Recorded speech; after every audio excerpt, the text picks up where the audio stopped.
जी नमस्कार, good morning. स्वागत है आपका एक बार फिर से महाराजा अग्रसेन आईटी पदमपुर के यूट्यूब चैनल पर।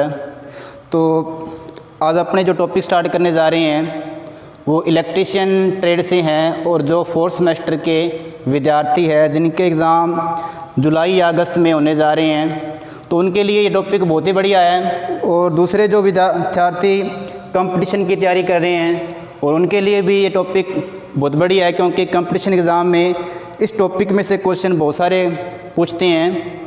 तो जैसा कि आपको लग गया होगा पता टॉपिक का नाम देख के ही, जो आपका टॉपिक है विद्युत ऊर्जा उत्पादन, ऊर्जा स्रोत, गैर परंपरागत ऑब्लिक परंपरागत जो अपने स्रोत हैं, तो इनके बारे में अपने चर्चा करेंगे। तो स्टूडेंट बहुत ही बढ़िया टॉपिक है ये आपका। तो अपने बात करते हैं जो विद्युत ऊर्जा उत्पादन के बारे में बात करते हैं। तो सबसे पहले स्टूडेंट आपने एक ऊर्जा संरक्षण का नियम, ऊर्जा संरक्षण का नियम तो आप सभी ने पढ़ा होगा। जो ऊर्जा संरक्षण का नियम क्या कहता है, जो आपकी एनर्जी है यानी कि जो ऊर्जा है वो ना तो उत्पन्न होती है और ना ही उसको आप नष्ट कर सकते हो। जो आपकी ऊर्जा है उसको न तो उत्पन्न अपने कर सकते हैं और न ही उसको नष्ट कर सकते हैं, बल्कि उसको अपने एक रूप से दूसरे रूप में अपने कन्वर्ट कर सकते हैं।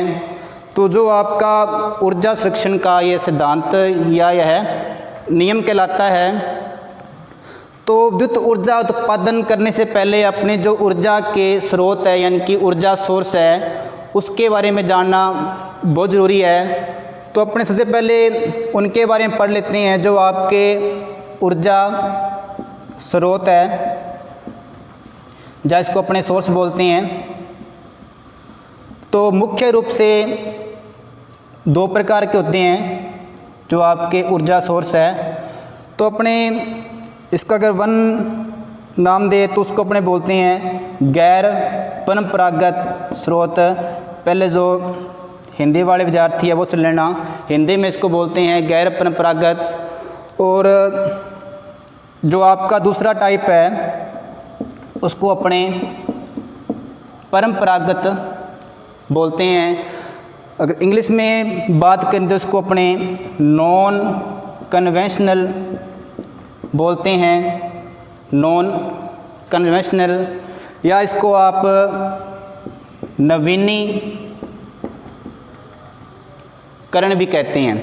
एक बार फिर सुन लेना, गैर परंपरागत को अपने नॉन कन्वेंशनल या अपने उसको नवीनीकरण भी कहते हैं, यानी कि नव्याकरण कह लो इसको। तो अगर इन स्रोतों के बारे में या इसके टाइप के बारे में अपने पढ़ें, तो अगर नंबर 1 है आपका सूर्य ऊर्जा, जिसको अपने सोलर सिस्टम भी कहते हैं। अगर नंबर 1 अपने बात करें तो आपकी जो सूर्य ऊर्जा है या उसको अपने सोलर सिस्टम कहते हैं। सेकंड, अगर नॉन कन्वेंशनल के टाइप की बात करें तो आपका जल ऊर्जा है ना, जल ऊर्जा, या इसको अपने पन बिजली घर भी कहते हैं कि जल ऊर्जा या पन बिजली घर। नंबर अपने 3 की बात करें तो आपका नंबर 3 बायोगैस ऊर्जा, बायोगैस ऊर्जा आपका नंबर 3 है। और नंबर 4 की अपने बात करें तो भूतापीय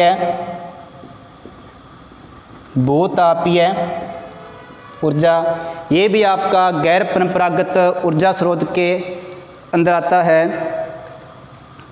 और नेक्स्ट अपना बात करें तो जो आपकी पवन ऊर्जा, जिसको अपने विंड एनर्जी प्लांट भी कहते हैं, विंड एनर्जी प्लांट भी कहते हैं। तो स्टूडेंट एक बार फिर से बता रहा हूँ आपको द्वारा, गैर परंपरागत को नॉन कन्वेंशनल ऊर्जा स्रोत कहते हैं, या इसको आप नवीनीकरण भी कह सकते हो। तो इसके अगर प्रकार की बात करें तो नंबर 1 आपका सूर्य ऊर्जा, जिसको अपने सोलर सिस्टम कहते हैं। सेकंड बात करें अपने जल ऊर्जा, जिसको अपने पन बिजली घर भी कहते हैं। नंबर 3 अपने बात करें तो बायोगैस ऊर्जा। और नंबर 4 की अपने बात करें तो आपकी भूतापीय ऊर्जा।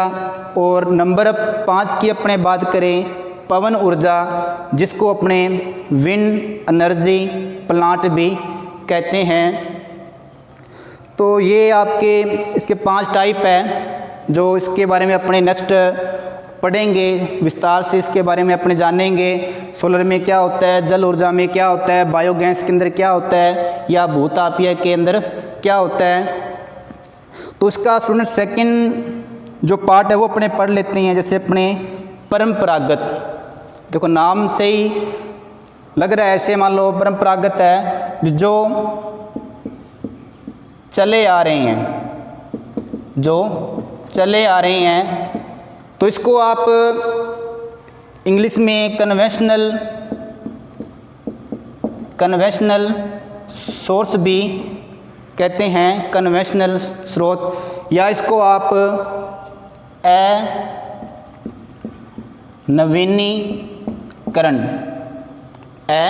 नवीनीकरण स्रोत भी कहते हैं। तो अगर परंपरागत ऊर्जा स्रोत के बारे में अगर अपने बात करें तो आपका नंबर 1 जो है प्लांट, जैसे अपने बात करें तो कोयला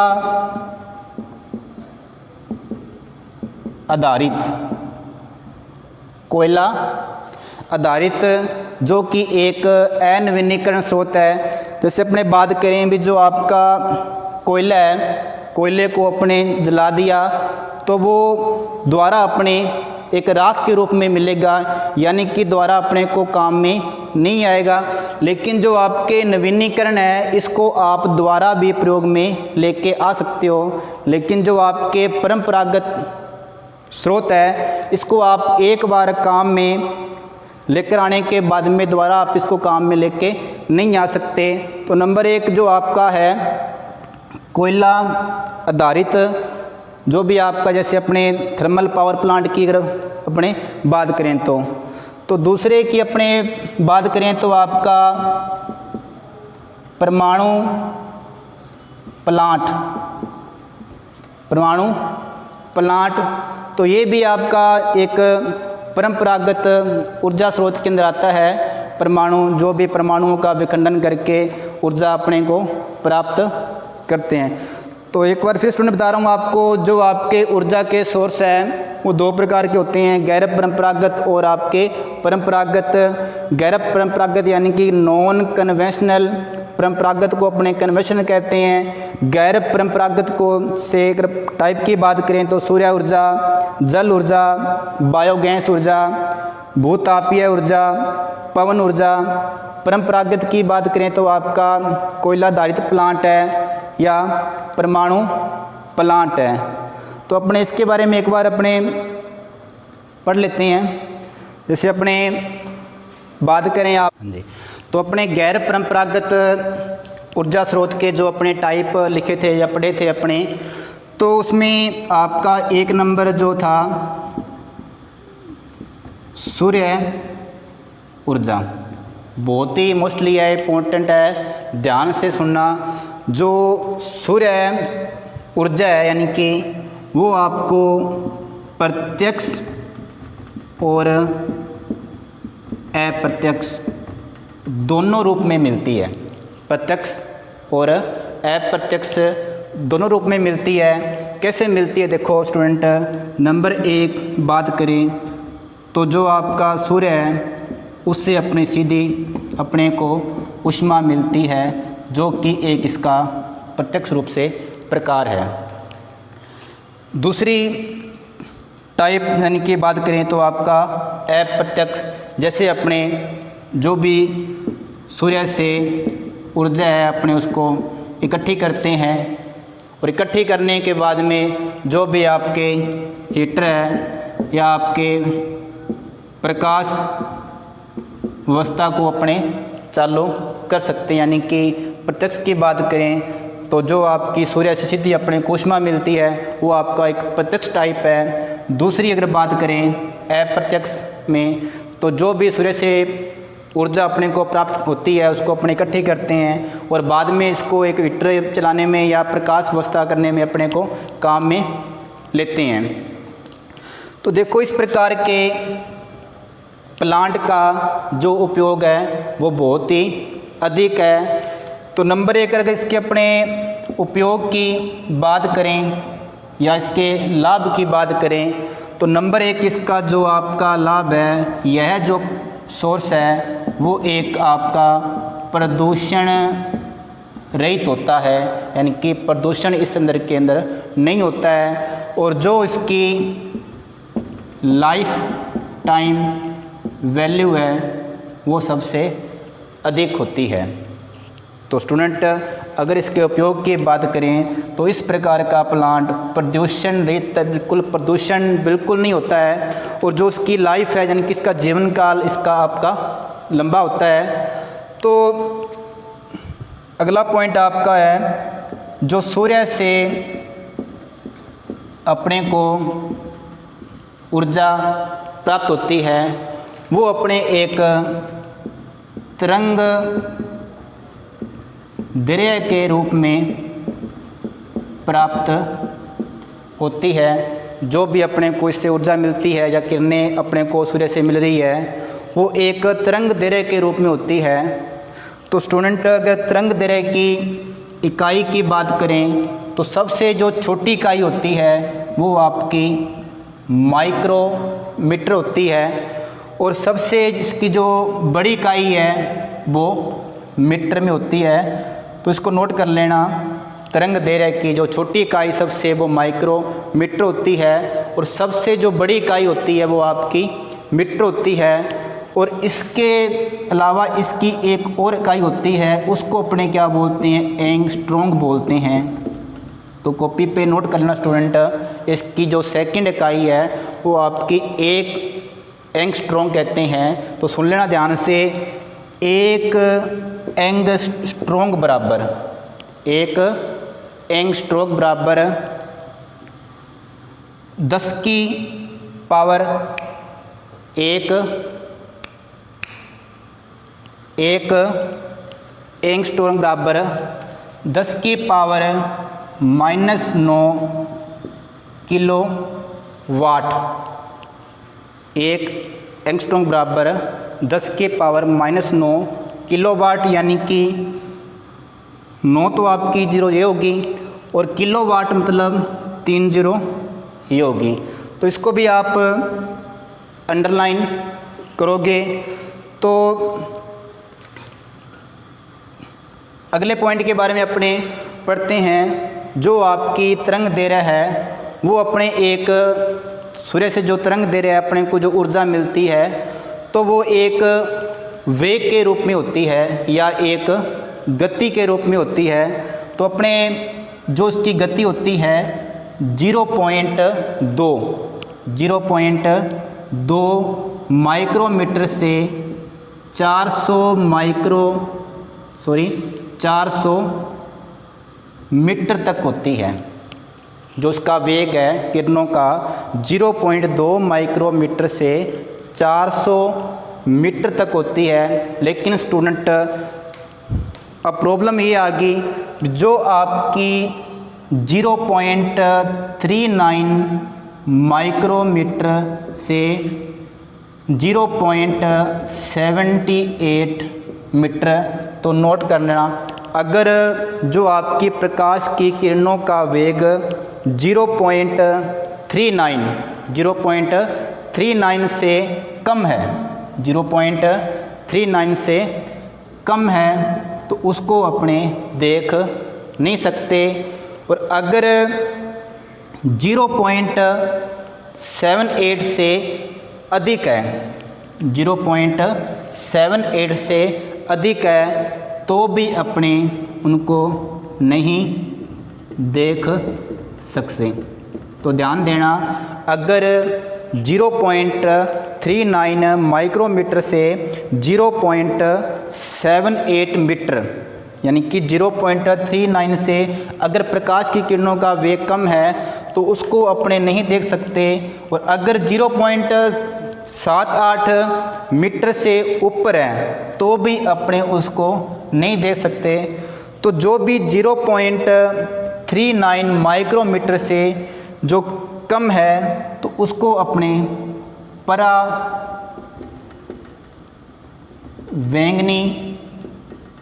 किरणें यानी कि अल्ट्रा वायलेट किरणें बोलते हैं, यानी कि यहाँ पे लिख रहा हूँ मैं यूवी। अगर प्रकाश की किरणों का वेग 0.39 माइक्रोमीटर से कम है तो उसको अपने पराबैंगनी किरणें यानी कि यूवी कहेंगे। और अगर 0.78 से अधिक है तो उनको अपने अवतरंग या इन्फ्रारेड कहेंगे। तो इन्फ्रारेड या उसको अपने हिंदी में क्या कहेंगे, अवतरंग। तो देखो स्टूडेंट, जो अपने प्रकाश का जन की जो आसमान है उसका जो अपने रंग है वो अपने देख सकते हैं। तो अगर प्रकाश के जो आसमान के रंग की बात करें तो जो आसमान का रंग है वो इन नोट कर लेना 7 रंगों से मिलकर बनता है, यानी कि इसको अपने क्या बोलते हैं, बिब ग्योर बोलते हैं, बिब ग्योर बोलते हैं। तो आर का मतलब यहाँ पे रेड, ओ का मतलब ऑरेंज, वाई का मतलब येलो, बी का मतलब ब्लू और इसका वॉयलेट यानी कि आसमानी नीला, और जो आपका रेड मतलब लाल रंग। तो अपने को वी और आर इन दोनों के बारे में देखना है। जो लाल रंग की जो तरंग दैर्घ्य है वो सबसे क्या होती है स्टूडेंट, सबसे अधिक होती है।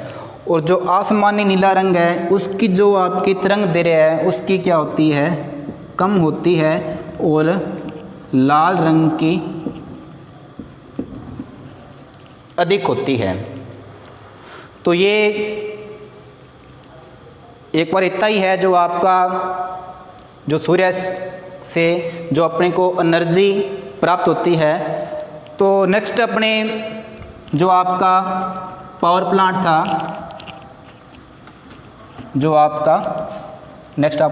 पावर प्लांट था वो था आपका भूतापीय ऊर्जा।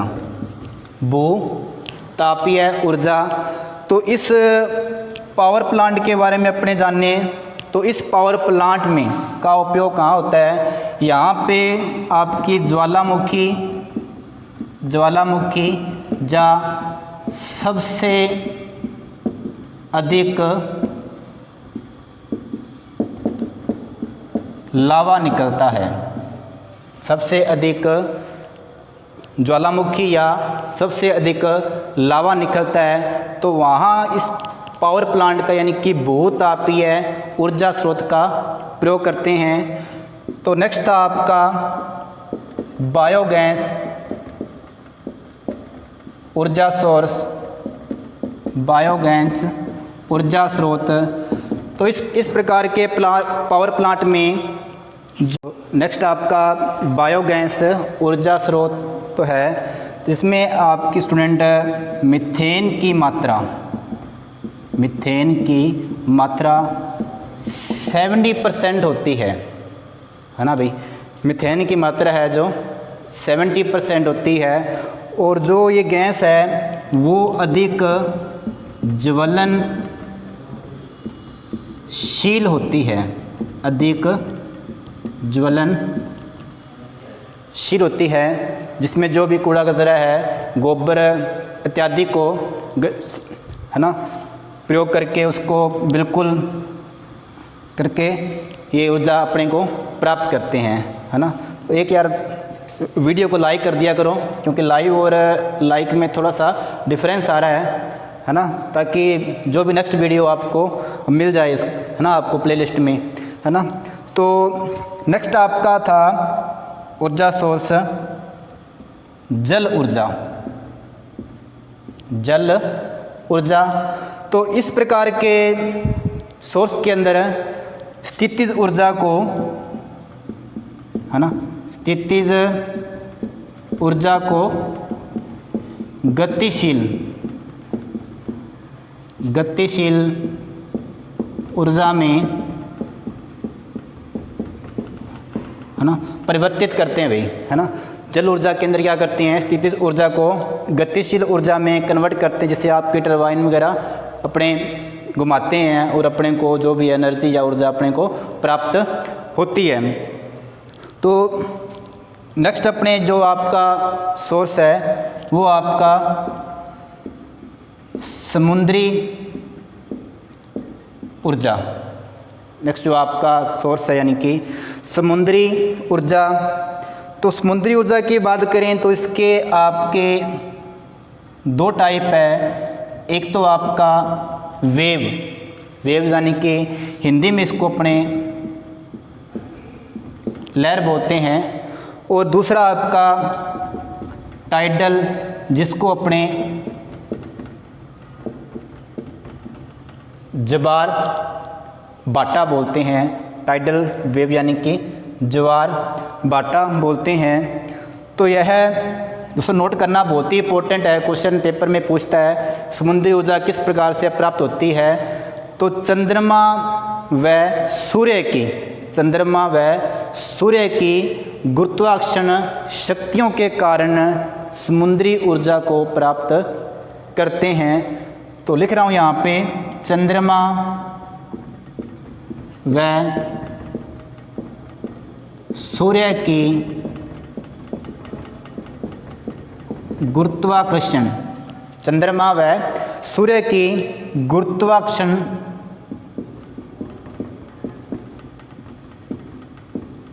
शक्तियों के कारण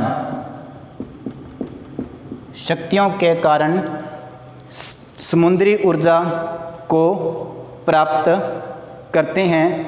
तो यानी कि जो समुद्री ऊर्जा है उसके आपके दो टाइप है। एक नंबर आपका वेव है और दूसरा नंबर आपका टाइडल है। तो वेव को अपन लहर बोलते हैं, टाइडल को अपने ज्वार भाटा बोलते हैं। चंद्रमा व सूर्य के गुरुत्वाकर्षण शक्तियों के कारण पैदा होता है।